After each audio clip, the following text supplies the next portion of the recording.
And footage emerges allegedly showing Syrian rebels firing a US-made missile at a Russian rescue helicopter sent for the pilots of the downed jet.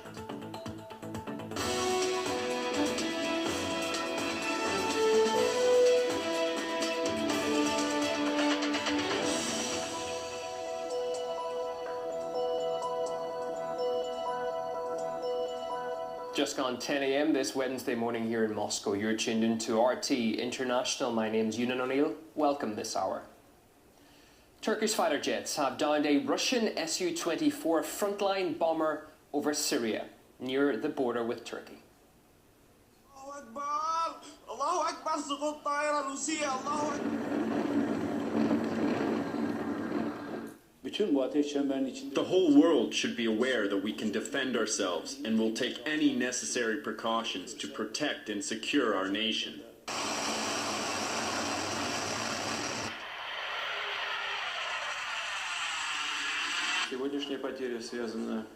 Today's loss is a stab in the back from terrorist accomplices. Well, Ankara has released a map which it claims shows the path of the Russian jet entering Turkish territory over a narrow border area. However, the Russian military insists the plane did not violate Turkish airspace. This map actually indicates that the jet came under attack a kilometre away from the border and crashed 4 kilometres into Syrian territory. But even if the intrusion actually took place, it would have lasted for only 17 seconds, according to a leaked letter from Turkey to the UN. It also says that prior to the shooting, the Russian military was warned 10 times over a period of 5 minutes. The decision to shoot down the Russian jet contradicts some statements President Erdogan himself made just a few years ago. Back in 2012, the then Prime Minister was infuriated after Syria downed a Turkish fighter jet because of an airspace violation. A short-term border violation can never be a pretext for an attack. The F-16 shot down the Russian plane in line with Turkey's rules of engagement. Even if the plane was in their airspace for a few seconds, there is no excuse to attack. It was clear that this plane was not an aggressive plane. Still, it was shot down. One retired US military official has claimed the downing of the Russian plane was pre-planned, but that opinion does not seem to be welcomed by mainstream media outlets.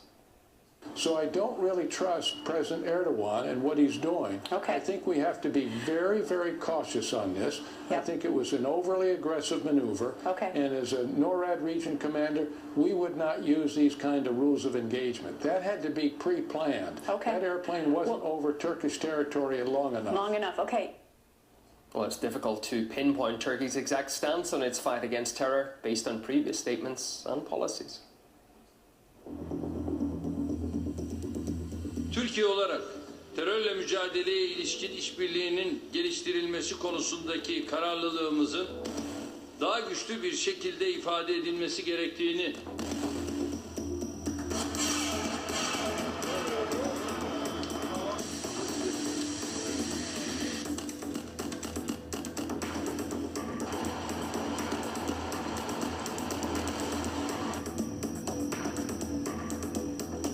Turkish warplanes went on the attack Monday, but instead of pounding ISIL positions in Syria, the Turks attacked Kurdish fighters in Turkey. What the?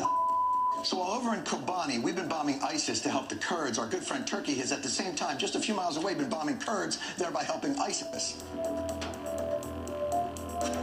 Turkey has become the destination for the oil, which has been captured by the ISIL army. Если у них, у ИГИЛ, такие деньги, а счет идет там на десятки, сотни миллионов, может быть, на миллиарды долларов, плюс к этому они имеют защиту со стороны вооруженных сил целого государства, тогда понятно, почему они ведут себя так дерзко и нагло. Turkey is acting recklessly in this.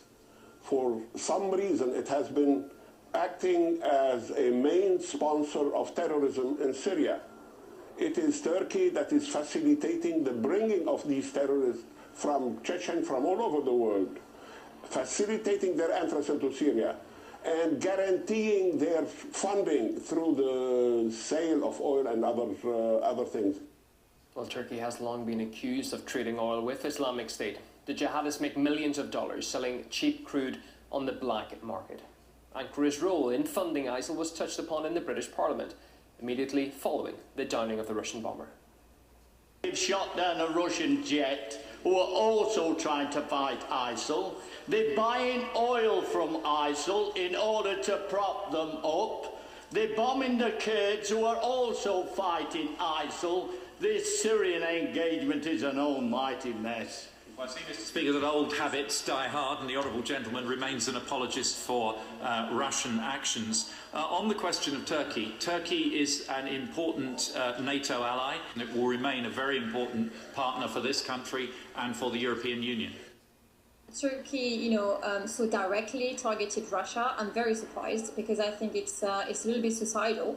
That being said, I think that it speaks a lot as to how threatened Turkey feels in terms of its financial connections to ISIL, and it actually confirms, if anything, that Turkey, does indeed have very deep-seated ties with terrorists and radicals across the region. Well, diplomatic relations between Russia and Turkey have suffered a major blow, that's for sure. Russian Foreign Minister Sergei Lavrov cancelled a planned visit to Turkey. He also warned Russian tourists against travelling to the country. The Russian president has said that the incident involving the shooting down of a Russian fighter jet by Turkey cannot go unnoticed for Russia-Turkish relations.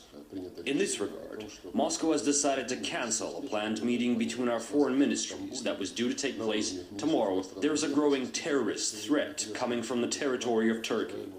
Not taking into account today's incident with a Russian plane, we estimate this threat is not less than in Egypt, and therefore we don't recommend Russian citizens visit Turkey at this stage. Meanwhile, many media outlets are trying to estimate what the downing of the Russian bomber jet could mean on a grander scale, and they are being less than optimistic. Some papers are saying this is the start of World War III. Others assume we have witnessed the end of the peace process for Syria. Let's cross to our correspondent Ili Petrenko, who's in Istanbul following the international reaction to the incident. Hi, Ilya. Are the media's gloomy predictions I've just been talking about there shared by world leaders? Good morning, Union. Well, we cannot say that the Allies turned their back on Turkey. One of the first things that were said by Jens Stoltenberg, NATO's Secretary General, coming out of that meeting of the bloc urgently called by Ankara, was that Turkey has the right for self-defense. But if we look at all the recent statements coming from the Western leaders, I can tell you that the words self-defense were not the buzzwords. The message that prevailed over calls to stand up for Ankara was, let's keep the minds cold, we need urgent de-escalation. I think it's very important right now for us to make sure that both the Russians and the Turks take measures to discourage any kind of escalation. What we are calling for now is calm and de-escalation. Mais nous devons éviter toute escalade, qui serait extrêmement dommageable.